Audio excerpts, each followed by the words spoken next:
दीपावली के पावन अवसर पर आज भगवान की पावन आनंदमय रसमय कथा का रसास्वादन करने का सौभाग्य प्राप्त हुआ है। आस्था चैनल के सभी श्रोता भाई बहन फेसबुक यूट्यूब पर कथा श्रवण कर रहे और लक्ष्मी पूजन के महत्व को जान रहे सभी श्रोता भाई बहन को दीपोत्सव की दीपावली की पावन बहुत बहुत बधाई। आप सभी के घर में माता लक्ष्मी सदा विराजमान रहे, आपका जीवन सदा सार्थक रहे। वैभव धन दौलत संपदा सत्ता और भगवान की भक्ति आपके जीवन में हमेशा बनी रहे। ये 5 दिवसीय लक्ष्मी पूजन जो अपन कर रहे हैं, श्रवण कर रहे हैं लक्ष्मी पूजन के महत्व को। धनतेरस, रूप चौदस और आज तीसरे क्रम में है दीपावली।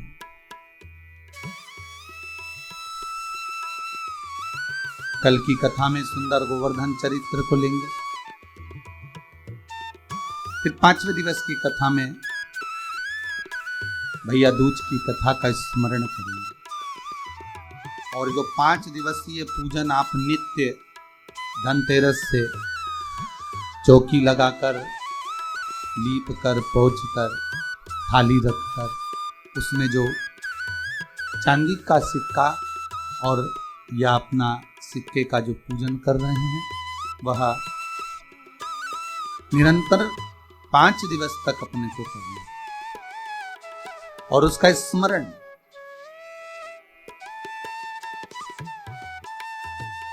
भगवान की अविरल भक्ति को धारण करने का, भगवान की अविरल भक्ति को प्राप्त करने का, लक्ष्मी को प्राप्त करने का जो साधन एक सहज भाव में कहा गया। आपको पहले भी कथा में कहा कि भगवान को निर्मल मन सो मोहि पावे। भगवान को ज्यादा छल प्रिय नहीं, भगवान को ज्यादा आडंबर प्रिय नहीं। भगवान को तो निर्मल भक्ति का जो प्रतिबिंब है, निर्मल जो भाव है, वो भगवान को रिझा लेता है। महाराज, संपूर्ण भारत की भूमि पर, संपूर्ण विश्व में, केवल देश में ही नहीं विदेश में भी जो मेरे भारतवासी निवास कर रहे हैं, वो भी आज पावन दीपावली का पर्व मना रहे हैं। और क्यों मनाया जाता है, किस लिए, किस कारण से, जरा विचार करिएगा। एक माता पिता के वचन को निभाने के लिए मेरे राघव जी, मेरे राम जी अयोध्या से चले जाते हैं, अवधपुरी से बाहर निकल जाते हैं, केवल एक वचन को निभाने के, अपने माता पिता के वचन को निभाने के लिए मेरे राघव जी, मेरे राम जी, माता सीता, लखन लाल जी लंका तक पहुंच जाते हैं। और ये मेरे भारत की भूमि की सभ्यता है, ये मेरे भारत भूमि की संस्कृति है कि माता पिता के वचन को निभाकर जब मेरे राघव जी वापिस आते हैं तो संपूर्ण अयोध्या में भगवान राम के प्रवेश के लिए घी के दीप लगाए जाते हैं। मेरे राघव जी के प्रवेश के लिए, उनके स्वागत के लिए दीप मालिकाएं लगाई जाती हैं।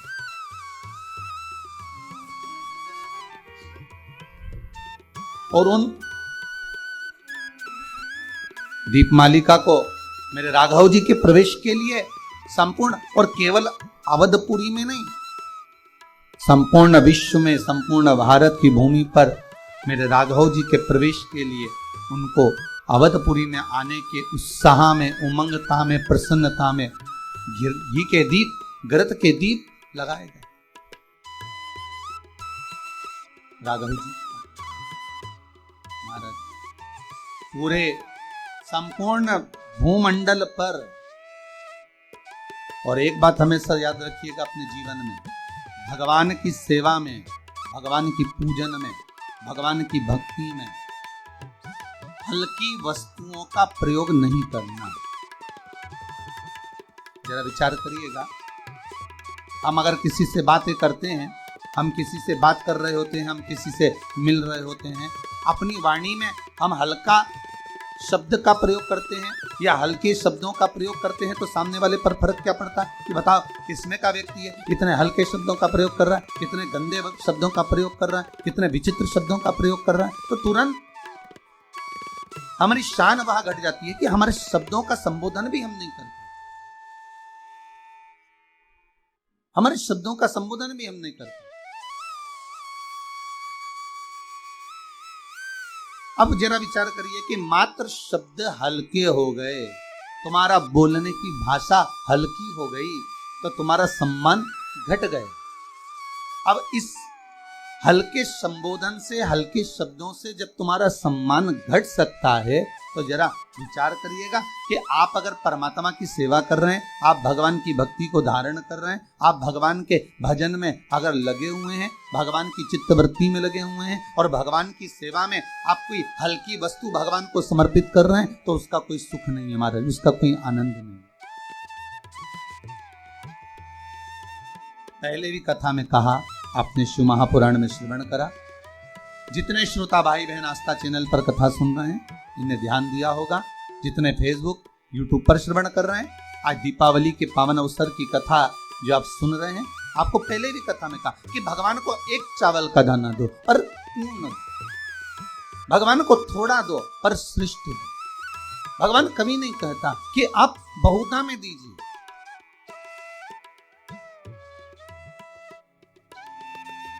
भगवान कभी नहीं कहे।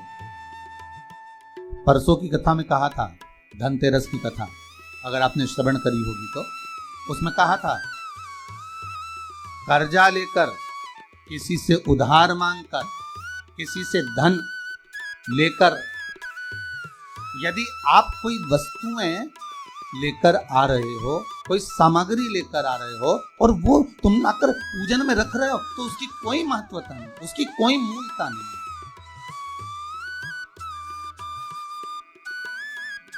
यहाँ तो सीधा सीधा कहा गया है, मन चंगा तो कठोते में गंगा। यहाँ तो सीधा कहा गया कि अगर आपका विश्वास प्रबल है, आपकी भक्ति प्रबल है, आपका मन प्रबल है, तो भगवान वस्तुओं से नहीं रिश्ता, भगवान तो केवल निर्मल मन देखता है, भाव देखता है, शुद्धता देखता है, आपके हृदय का आनंद देखता है।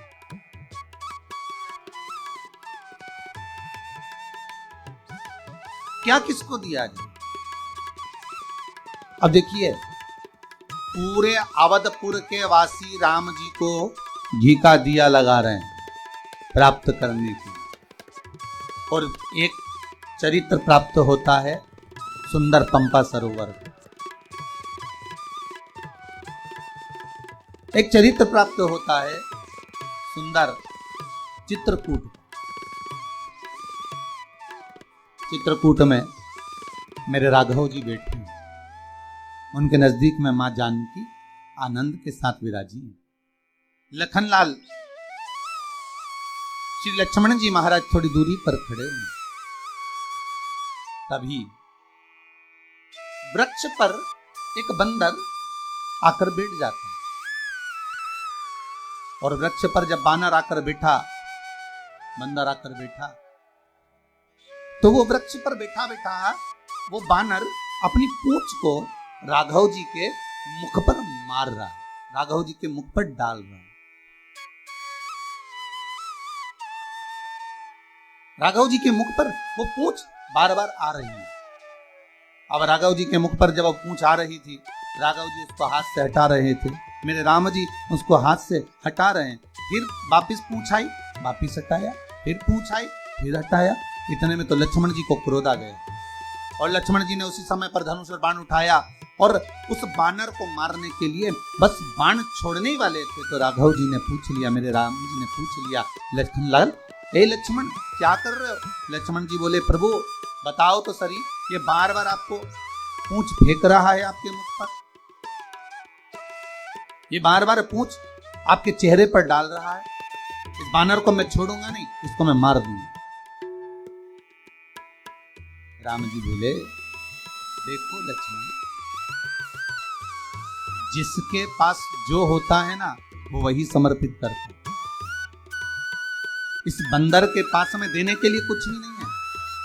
इस बंदर के पास में मुझे प्रदान करने के लिए कुछ नहीं है। इस बंदर के पास में सबसे कीमती अगर कोई चीज है तो कपी की ममता पूंछ में। इस बंदर के पास अगर कुछ कीमती वस्तु है, इस बंदर के पास में सबसे कीमती अगर कोई सामग्री है तो वो पूंछ है। इसलिए लंकाधिपति रावण ने भी आग काय में लगवाई थी, पूंछ में आग लगवाई, क्योंकि बंदर की जो ममता है, कपी की ममता पूंछ में। तो कपी की जो ममता है, बानर की जो ममता है, वो पूंछ में होती है। इसलिए ये अपनी पूरी ममता, अपना पूरा सुख, अपनी पूरी ममता मुझे पूंछ के माध्यम से समर्पित कर रहा है। अवधपुर वासी राम जी के आने पर घी के दिए जलाते हैं और श्री हनुमान जी महाराज का चरित्र कह रहा है कि मैं राघव जी को क्या प्रदान करूं, मैं राम जी को। अयोध्या में जब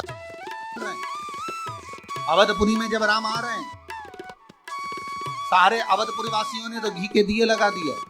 तब हनुमान जी के मन में आया कि आज मेरे राघव जी अवधपुरी में प्रवेश करेंगे, आज मेरे राम अयोध्या में आएंगे और सब दूर घी के दिए जलाए गए। भरत जी लाल सब दूर कहलवा दिए कि जब मेरे राम 14 वर्ष का वनवास करने के बाद जब वापिस आए तो संपूर्ण अवधपुरी में घी के दिए जलाए जाएं।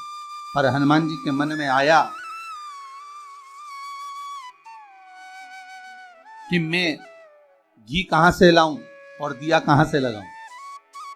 हनुमान जी के मन में आया कि मैं दीप कहां से लाऊंगा, मैं दिए कहां लगाऊंगा, मैं बाती कहां से लाऊंगा, मैं घृत कहां से लाऊंगा, और कैसे राम जी के आगमन के लिए अवधपुरी में दिए जलाए जाएं। मैं क्या करूं।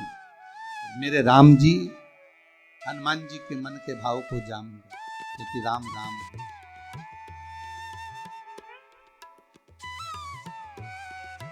बात अपने जीवन में उतार कर रखिएगा। परमात्मा के सामने तुम कुछ नहीं भी कहोगे ना तो भी मेरा परमात्मा सब जानता है, सब जानता है। छोटा सा बच्चा रोता है, बिलखता है, क्या बच्चा कहता है कि मुझे भूख लगी है? छोटा सा बच्चा रोता है तो क्या बच्चा कहता है कि मेरे पेट में दर्द हो रहा है?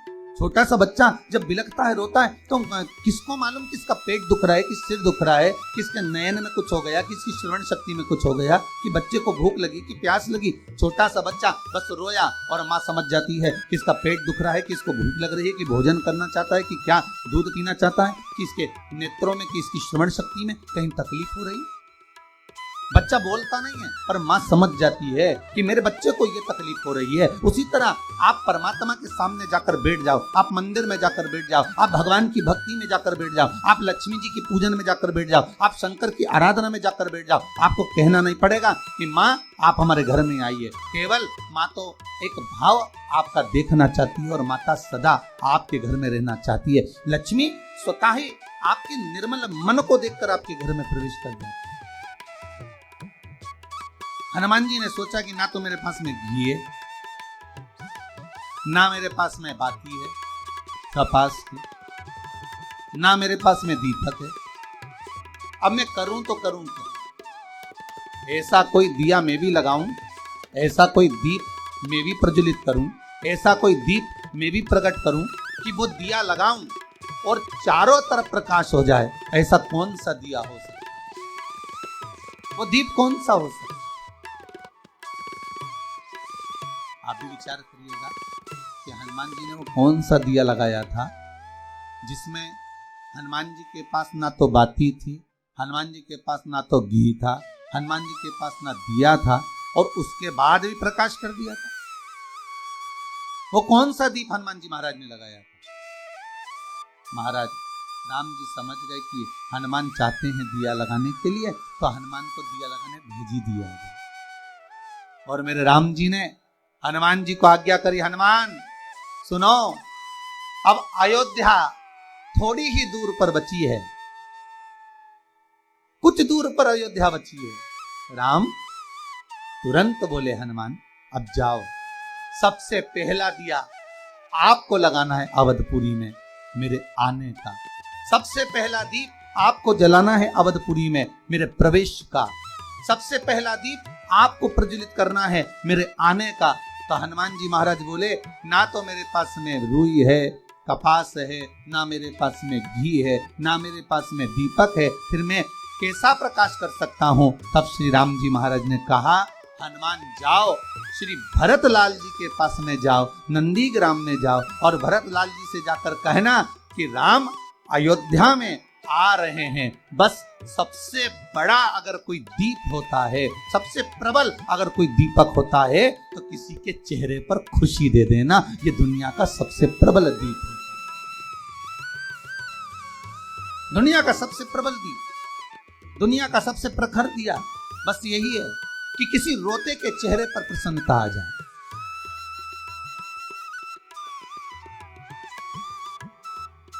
किसी रोते के चेहरे पर प्रसन्नता आ जाना, ये सबसे बड़ी खुशी का दीप है हमारा। हनुमान जी महाराज पहुंचे श्री भरतलाल जी के पास। श्री भरतलाल जी तो भगवान के चरणों का स्मरण कर कर आज विचार कर कर बैठे थे कि 14 वर्ष पूर्ण हो गए, मेरे भैया नहीं आए, अब मैं प्राणों को त्याग दूंगा। अब मरने वाले व्यक्ति के पास में मेरे राघव जी ने हनुमान जी को भेजा है। जरा विचार करिएगा, आपके जीवन में अगर दुख हो, तकलीफ हो, कष्ट हो और मेरे शंकर ऐसी करुणा कर दे, मेरा कैलाशी, मेरा अविनाशी, मेरा शिव ऐसी कृपा कर दे, और किसी कोई ऐसा व्यक्ति जो मरने जा रहा है, सुसाइड करने जा रहा है, जो व्यक्ति ऐसा जो जीवन से हार चुका है, ऐसे व्यक्ति के पास में अगर मेरे राघव जी, मेरे हनुमान जी को भेज रहे हैं, मेरे शंकर अगर किसी को भेज रहे हैं, तो समझ लेना कि वो खुशी का दीप जलाने के लिए, प्रसन्नता का दीप। महाराज हनुमान जी ने ना तो कपास था महाराज, ना तो कपास, ना घी था और ना दीप था, फिर भी हनुमान जी ने एक दिया जला ही दिया। वो दिया कौन सा था? खुशी का। काय का दीप है वो? प्रसन्नता। वो खुशी का दीप है जो श्री हनुमान जी महाराज, भरत जी महाराज जो जा रहे थे प्राणों को त्यागने के लिए, अभी तक मेरे राघव जी नहीं आए, अभी तक मेरे राम जी नहीं आए। बस भरत जी महाराज का प्राण त्यागने का समय आ गया कि अब मैं इन प्राणों को नहीं रखूंगा, क्योंकि राघव के बिना मैं प्राण कैसे रख सकता, राम जी के बिना कैसे रख सकता,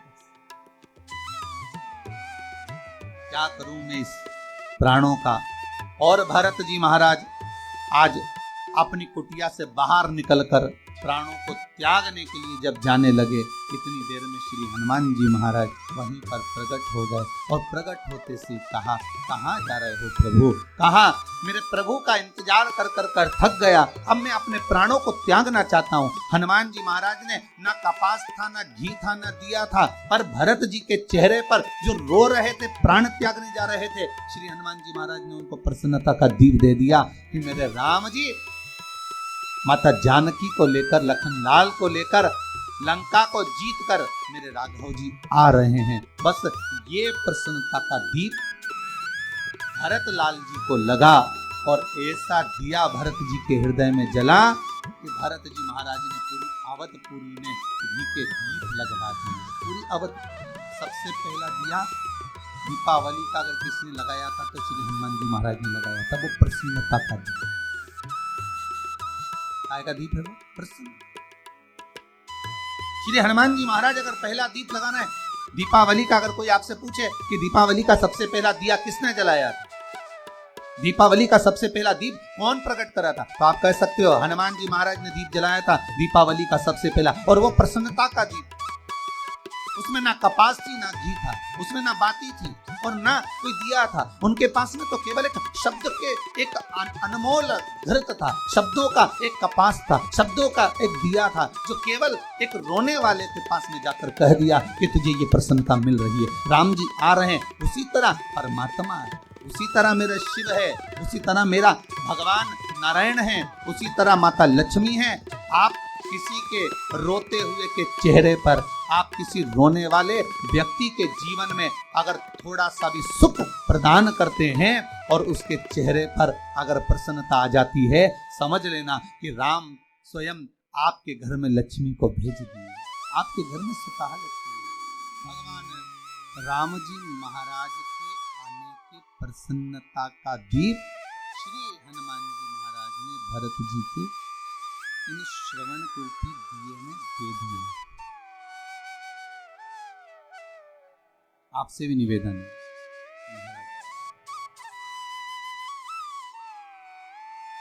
आप दिया लगाएं ना लगाएं ये आपके ऊपर, पर किसी रोते हुए के जीवन में प्रसन्नता का दीप एक बार जरूर लगाएं। सबसे बड़ी फुलझड़ी, सबसे बड़ी आतिशबाजी, सबसे बड़ा दीप अगर कुछ है तो किसी रोते हुए के चेहरे पर प्रसन्नता ला दें, किसी रोते हुए के चेहरे पर प्रसन्नता प्रदान करें। देखिए आज दीपावली का महापर्व है,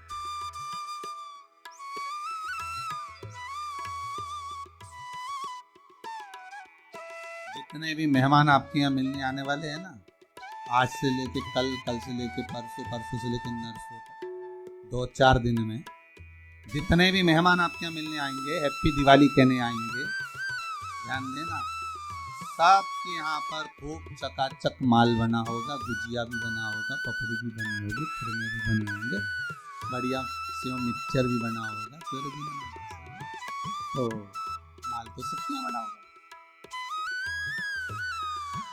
और जितने लोग कथा सुन रहे हो आस्था चैनल के माध्यम से या फेसबुक ग्रुप के माध्यम से, गुजिए, पपड़िया, खुरमे, खाजा, कुछ मीठा पुआ आदि आदि सामग्री तो आपके यहाँ भी बनी, और जो आएगा आप उसके सामने पूरी थाली रख भी दोगे ना, तो वो थोड़ा सा उठाकर खाएगा और खाकर जब जाएगा तो तुम्हारी बड़ाई करने वाला नहीं है, यही कहेगा हमारे यहाँ जैसे गुजिया तो इसके यहाँ बनी। जो खाकर जाएगा ना तो ये जरूर कहेगा कि हमारे यहाँ जैसा नहीं बना, हमारे यहाँ जो चकली बनी थी, हमारे यहाँ जो मठरी बनी थी, हमारे यहाँ जो चक्की बनी थी, हमारे यहाँ जो मोहन थाल बना था, हमारे यहाँ जो लड्डू बना था, उसके जैसा तो बना ही नहीं।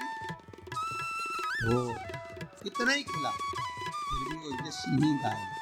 पर शिव महापुराण में बारंबार एक बात आई है कि मेरे भगवान शंकर के विवाह में शिव जी ने किसी को नहीं बुलाया था, वो तो भगवान नारायण सबको लेकर आ गए थे, पर शंकर जी ने अगर किसी को बुलाया था तो उनको बुलाया था जिनको किसी ने नहीं बुलाया।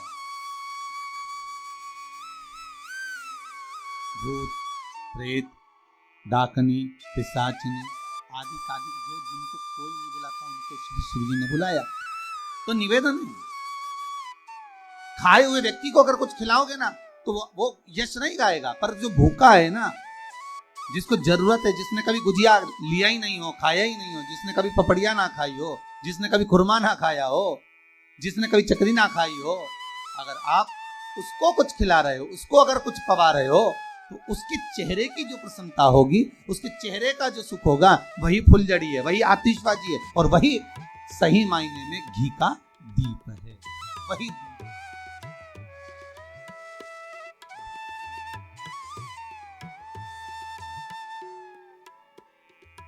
जो भजन अभी गाया था ना, उसमें लाइन बड़ी सुंदर है, लगे कुटिया भी गुल,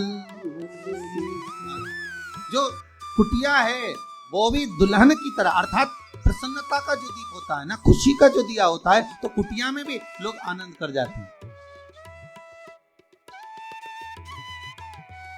देखिएगा जितने बड़े बड़े बंगले बने हुए हैं, जितने बड़े बड़े घर बने हुए हैं, जितने बड़े बड़े मकान बने हुए हैं, इनमें पुताई हो गई एक बार, अब 8 साल 10 साल अटल हो गया, फिर तो पानी फेर दो, पोंछ दो, चल जाएगा। पर एक जो झोपड़ा होता है ना, जो घर छोटे छोटे कच्चे कच्चे, जितने लोग गांव में आदि छोटे शहरों में जो मकान बनाए हैं, तो उनका भाव देखिएगा, वो रंगोली भी डालेंगे, वो लीपेंगे भी, पोतेंगे भी, पुछाई भी करेंगे। 15 दिन पहले से सफाई का क्रम चालू हो जाता है, उनका आनंद सुख प्रारंभ हो जाता है, आनंद से वो चालू, वो प्रारंभ, भाव भगवान को बुलाने। और एक निवेदन आप सबसे, लक्ष्मी मैया का अगर आज आप पूजन कर रहे हो भगवान शंकर की कृपा से, क्योंकि मेरे भगवान विष्णु को भी अगर लक्ष्मी किसी ने दी थी तो किसने दी है? मेरे नारायण को अगर लक्ष्मी किसी ने दी है तो मेरे भगवान शिव ने प्रदान की। तो माता लक्ष्मी की माता ख्याति देवी तो लक्ष्मी जी को भगवान शंकर को दे रही थी, भगवान शिव को, पर मना कर दिया बाबा ने। बाबा बोले नहीं ख्याति माता, आप अपनी बेटी, अपनी पुत्री लक्ष्मी का विवाह अगर करना चाहती हो तो भगवान विष्णु के साथ करिए, नारायण के साथ करिए। तो भगवान नारायण को भी अगर लक्ष्मी प्राप्त हो रही है तो भगवान शिव की कृपा से प्राप्त हो रही है। तो निवेदन आपसे भी है, भगवान शंकर का स्मरण करना।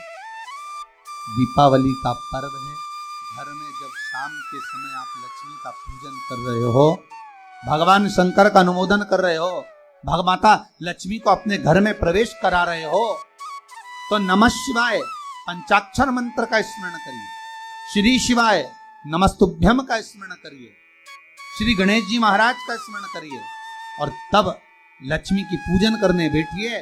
और माता लक्ष्मी का पूजन करते समय आपके मन में ये भाव प्रबल आना चाहिए कि माँ, हमने जो पूर्व में गलती करी, हमने जो पुरानी गलती करी हो सकता है कि हम आपका सम्मान नहीं कर पाए हो सकता है आप हमारे दरवाजे पर आई हो, हम आपका आदर ना कर पाए हो, पर माँ आज क्षमा मांगते हैं, ऐसी कृपा। इसलिए आपको पहले भी शिव पुराण में कहा, पंचाक्षर मंत्र नमः शिवाय बोल लेने से सारे दोष, सारी गलतियां क्षमा हो जाती, समाप्त हो जाती, मात्र पंचाक्षर में। और आप अगर भगवान भूत अधिपति भगवान शंकर का स्मरण कर कर, पंचाक्षर मंत्र का स्मरण कर कर अगर आप पूजन में बैठ रहे हैं, लक्ष्मी पूजन कर रहे हैं, तो ये पक्का है अगर हमसे कुछ त्रुटि हो भी गई तो भगवान भोलेनाथ इसको क्षमा कर। और माता से निवेदन करना, हे लक्ष्मी मैया, हे वैभव लक्ष्मी, हे माता अष्टलक्ष्मी, हे माँ संतान लक्ष्मी, धान्य लक्ष्मी, वैभव लक्ष्मी, प्रतिष्ठा लक्ष्मी, यश लक्ष्मी, कीर्ति लक्ष्मी, आरोग्य लक्ष्मी, संतान लक्ष्मी, हे माँ ऐसी कृपा करिए, आप हमारे घर से रुष्ट होकर ना जाइएगा। ये घर, ये परिवार, ये सब आप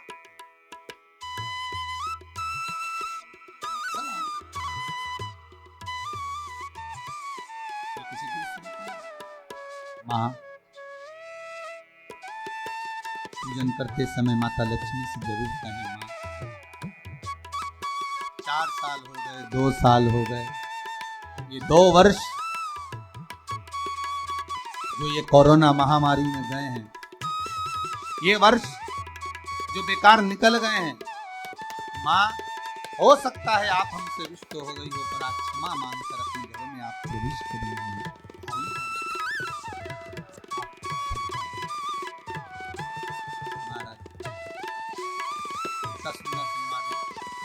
साहूकार की बेटी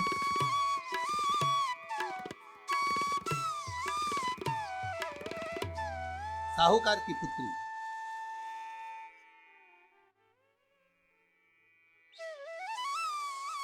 पीपल के वृक्ष के नीचे, बेलपत्री के वृक्ष के नीचे, आंवले के वृक्ष के नीचे प्रत्येक अमावस्या को दीप लगाने जाती। उसका नियम,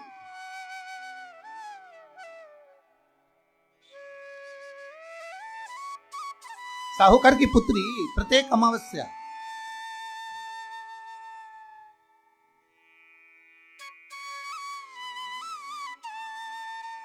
3 दीप एक बेलपत्री के नीचे, एक आंवले के नीचे, एक पीपल के नीचे लगाना। महाराज आज नारायण ने कृपा कर दी, और क्या कृपा करी कि आज सरस्वती, पार्वती और लक्ष्मी तीनों इन वृक्षों के नीचे जाकर विराजमान हैं। पार्वती मैया तो पहले से ही बेलपत्री के नीचे,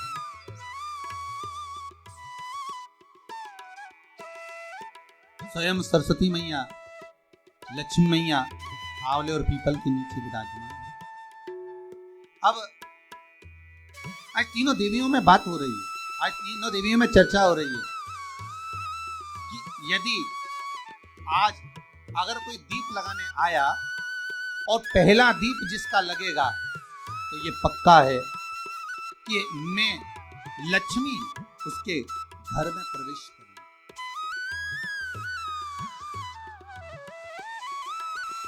सरस्वती जी बोली जो पहले बार दीप लगाने के लिए प्रथम में आएगा मैं उससे अपनी सहेली बना लूंगी, उसको अपनी मित्र बना। पार्वती जी बोली जो प्रथम दीप लगाने आएगा, पार्वती जी कहती हैं मैं भगवान शिव से कहकर उनका कल्याण करवा। अब ये साहूकार की बेटी, वो साहूकार जो कहने का तो साहूकार का धन पूर्व में बहुत था, पर अब इसके पास में कुछ भी नहीं बचा। चलता रहता है, आज सुख है कल दुख है, फिर दुख है फिर सुख है, ये जीवन में चलता रहता है। भगवान ने दिया, हो सकता है पूर्व में आपके पास में खूब धन होगा, वैभव होगा, सत्ता होगी, फैक्ट्रियां भी होंगी, दुकान भी होगा, धंधा भी होगा, पानी भी होगा, सब कुछ, सारी सत्ता आपके पास में होगी, पर समय की घड़ी किसने देखी है सर? कौन देखा घड़ी, कौन देखा? इसीलिए कहते हैं ना, बार बार कहते हैं तेरा पल पल जाए मुख से जप ले नमः शिवाय, नमः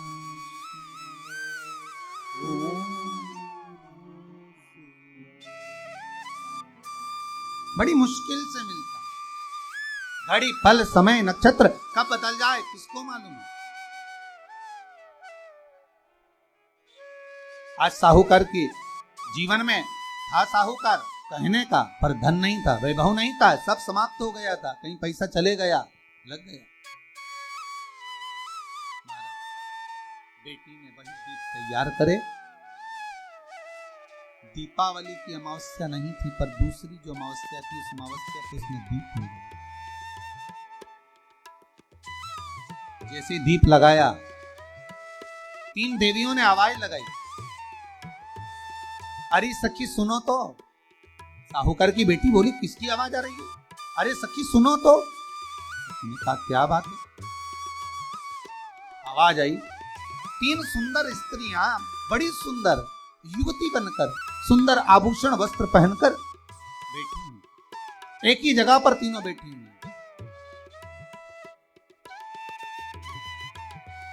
इसी को त्रिवेणी कहते हैं। ये त्रिवेणी का जो वृक्ष होता है उसमें 3 त्रिवेणी का जो वृक्ष होता है उसमें दिए लगाने का बड़ा महत्व होता है, तो इसी को त्रिवेणी कहते हैं। तीनों बैठी, अब तीनों बैठी, आवाज लगाया, हम आपको सहेली बनाना चाहते हैं, सखी बनाना चाहते हैं, आप हमारी सहेली बनेंगी।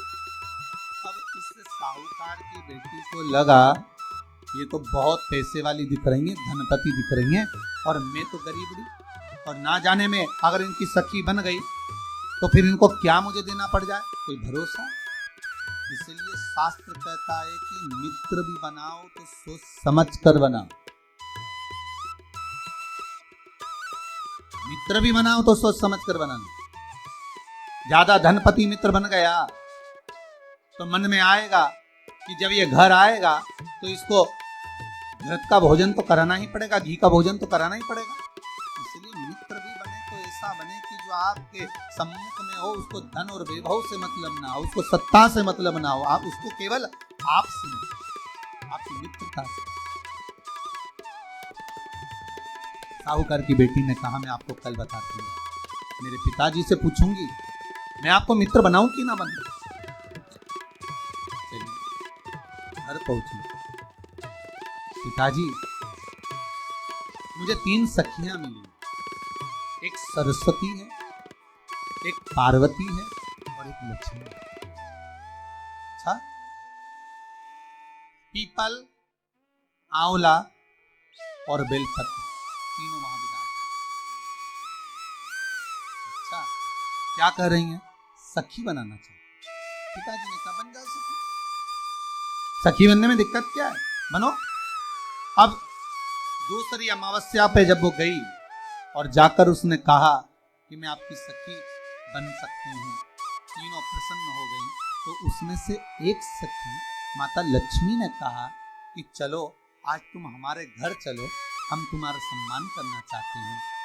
सखी को माता लक्ष्मी अपने घर ले गई। साहूकार की बेटी को जब घर लेकर गई, सुंदर सोने की चौकी, सोने की थाली और सोने के गिलास, पकवान एक से बढ़कर एक माता लक्ष्मी ने जब साहूकार की बेटी के सामने परोसे, इधर माता सरस्वती इधर माता पार्वती नजदीक में बैठ गई और साहूकार की बेटी पकवान को पाने लगी।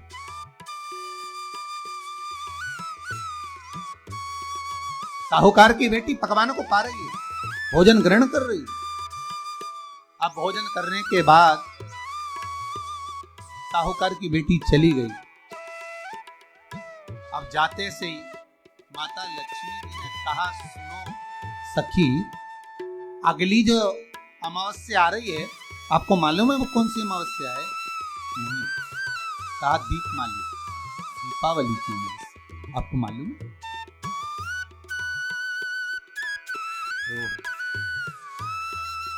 पर एक बात हम आपको कहें, लक्ष्मी जी बोली, एक बात हम आपको कहें।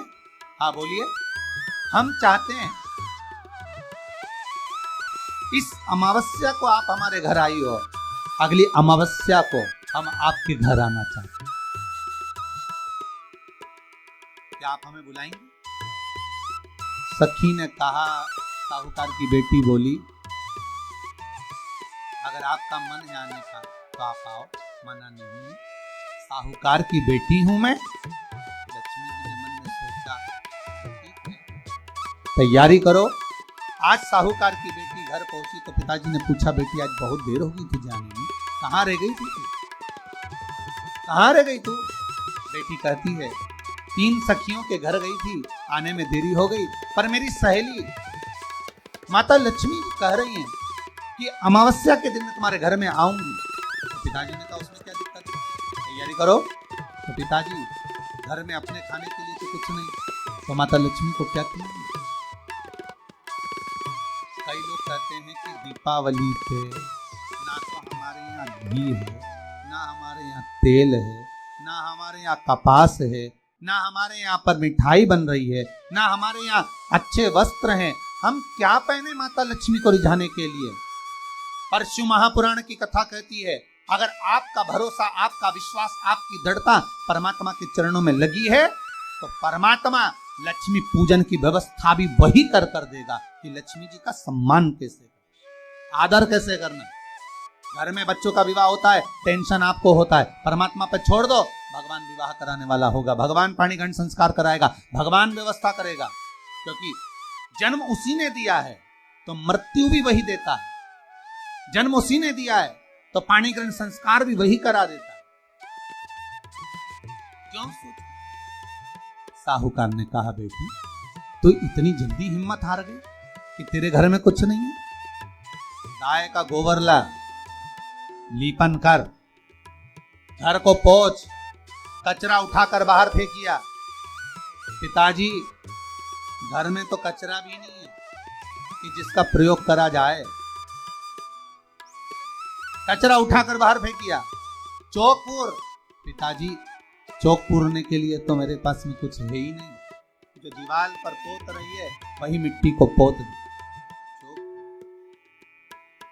उनके घर गई थी, सोने की चौकी पर सुंदर आनंदमय भाव से बिठाया है मुझे, सुंदर सोने की थाली में भोजन कराया है मुझे, अब मैं क्या दूं? पिताजी कहते हैं, अगर लक्ष्मी आपकी सहेली अगर आ रही है, बड़ी धनपति है, तो व्यवस्था भी। अब जाने की तैयारी में, सरस्वती उनके साथ जाने की तैयारी में, पर माता पार्वती नहीं गई। माता पार्वती ने कहा आज मैं नहीं जाऊंगी। क्यों?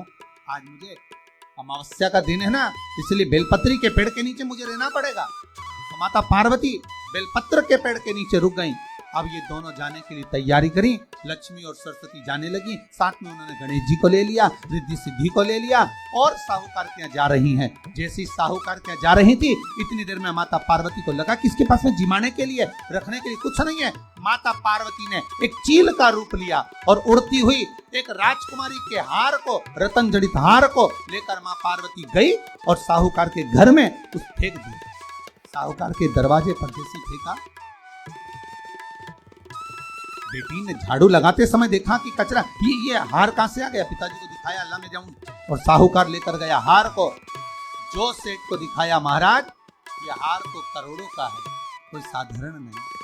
धन मिला तो सबसे पहले जाकर एक सुंदर चौरंग लाया, पाटा लाया, उस पाटे पर सुंदर वस्त्र बिछाया और माता लक्ष्मी के आदर की तैयारी के लिए सुंदर सुंदर घर में पकवान बनने लगे साहब। और सुंदर सुंदर पकवान बने। जैसे लक्ष्मी घर में प्रवेश करी, सरस्वती प्रवेश करी, गणेश प्रवेश करे, रिद्धि सिद्धि प्रवेश करी, लक्ष्मी जी ने पहला संबोधन कहा, क्यों सखी, तू तो कह रही थी कि मेरे पास में कुछ भी नहीं, फिर इतना सारा सामग्री कहां से आ गई। सखी कहती है, मेरे पिताजी कहते थे जिसके मंदिर में दिया लगाया है, जिस वृक्ष के नीचे दिया लगा कर आई है, जहां जिस देवता को पूछ कर आई है, विपदा की घड़ी में वही देवता आकर खड़े होते हैं। ना जाने कहां से हार मिल गया, ना जाने कब प्रसाद बन गया। लक्ष्मी जी ने ध्यान लगाकर देखा कि पार्वती क्यों नहीं आई थी। समझ में आ गया कि एक सखी पूरी व्यवस्था करने में लग गई थी। ऐसी है मेरी माँ लक्ष्मी, ऐसी है माँ पार्वती, ऐसी है माँ सरस्वती। उनकी आराधना 3 दिन से आप पाटा लगाकर पूजन कर रहे हो।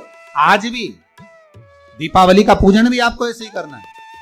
जितना पूजन आप हर साल करते हो, आपके घर में ब्राह्मण देवता आकर जिस तरह से पूजन कराते हो, ब्राह्मण नहीं भी आते तो आप जिस तरह से पूजन करते हो, उसी तरह से आपको पूरा की पूरा वैसा की वैसा ही क्रम लगाना है।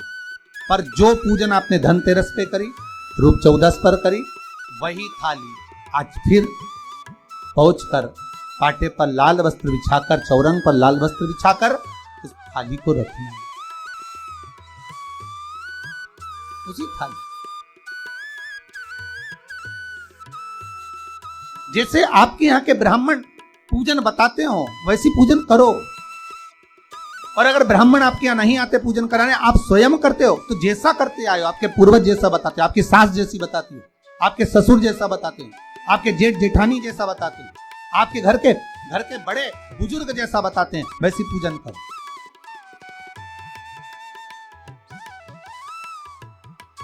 ज्यादा आडंबर करने की जरूरत नहीं। जैसी पूजन आप पहले करते आए हो, आपके सास ससुर ने बताई हो, आपके घर के बुजुर्गों ने बताई, वैसी तैसी पूजन करो। बस इतना जरूर याद रखना कि घी का दिया और तेल का दिया, ये दोनों दीप दीपावली के दिन रात्रि को अखंड जलना चाहिए। एक रात्रि अखंड जल।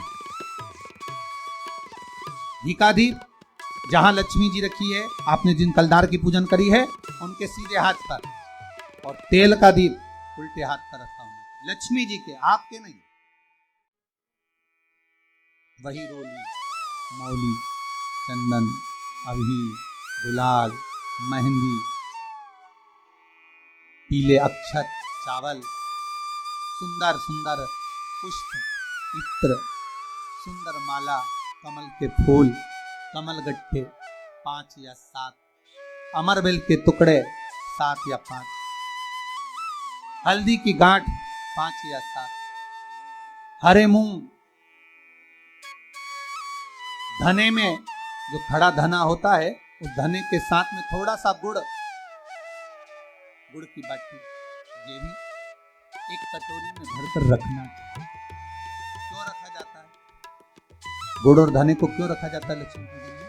इसलिए रखते हैं क्योंकि हमारे घर में नित्य प्रति जब भी योग लगे, शुभ कार्य, हमारे बच्चों का मंगल विवाह, हमारे बेटियों के, हमारे बहुओं के संतान की वृद्धि, वंश वृद्धि, ये सब होती रहे, मंगल कार्य होते रहे। सारी पूजन वैसी की वैसे ही करना है जैसे पूर्व में करी है। सुंदर माता के सम्मुख में मीठे का भोग लगाते हुए जो आपके एक पाना लेकर आए होंगे, एक सुंदर कागज पर लक्ष्मी, सरस्वती, गणेश जी का जो चित्र हो वो पूजन वाली जगह पर रखकर पूजन प्रेम से करें। और साथ में अपने कुल देवता, अपने कुल देवी, अपने पूर्वजों का भी स्मरण। घर में जहां पर आपके ठाकुर जी बैठे हैं, आपके लाला विराजमान हैं, विश्वनाथ जी विराजमान हैं, सुंदर भाव से महाकाल बाबा विराजमान हैं, उनका भी स्मरण, उनका भी सुंदर कलश की स्थापना करते हुए, श्रीफल रखते हुए, जैसा जैसा आप करते आए हो, अगर कलश पहले से नहीं रखते आए मत, रखा है जैसी पूजन आप पैर में पूर्व में करते हैं, आपके सास ससुर ने जैसा बताया, आपके घर के बुजुर्गों ने जैसा बताया, वैसी की वैसी करना। बस नहीं में एक ही चीज जोड़ सकते हो, जो 3 दिन की पूजन आप करते आ रहे हो सिक्के की, तो सिक्के का पूजन जरूर करना, उसका स्मरण जरूर। महाराज घी का दीप, तेल का दीप लगाकर, और भी तो साथ में आप मट्टी के जो दिए रहते हैं, आप जितने लगाते हो 11, 21, 24 जितने भी आप लगाते हैं उतने दिए लगाएं। घी के, तेल के जैसे आप लगाते आए हो वैसा ही करें। माता का पूजन करें, स्मरण करें, माता को नमन करें। आप सभी को दीपावली के पावन पर्व की बहुत बहुत बधाई। आज दीपोत्सव है, अपने घर में भाव, भक्ति और आनंद के साथ माता लक्ष्मी का पूजन करें। जो पूजन चल रही है ये 5 दिन तक चलेगी। आज तीसरे दिन की विराम ले रही है। कल फिर पुनः यही समय पर आनंद लेते हुए, इसी पूजन के क्रम को आगे बढ़ाते हुए माता लक्ष्मी आपके घर में विराजमान हो। सभी भारतवासियों को, देशवासियों को और पूरे विश्ववासियों को शुभ दीपावली, दीपावली की मंगल मंगल बधाइयां। मेरा विश्वनाथ आपके भंडार भरे, मेरा कुबेर भंडारी कुबेरेश्वर महादेव आप सभी के भंडार भर कर रखे। हर हर महादेव। दोस्तों, अगर जानकारी अच्छी लगी हो तो आप सभी से निवेदन है, कृपया हमारे चैनल को सब्सक्राइब करें और अपनों के साथ शेयर करें और लाइक करें। मिलते हैं किसी और नए उपाय के साथ नए वीडियो में। तब तक के लिए श्री शिवाय नमस्तुभयम। हर हर महादेव।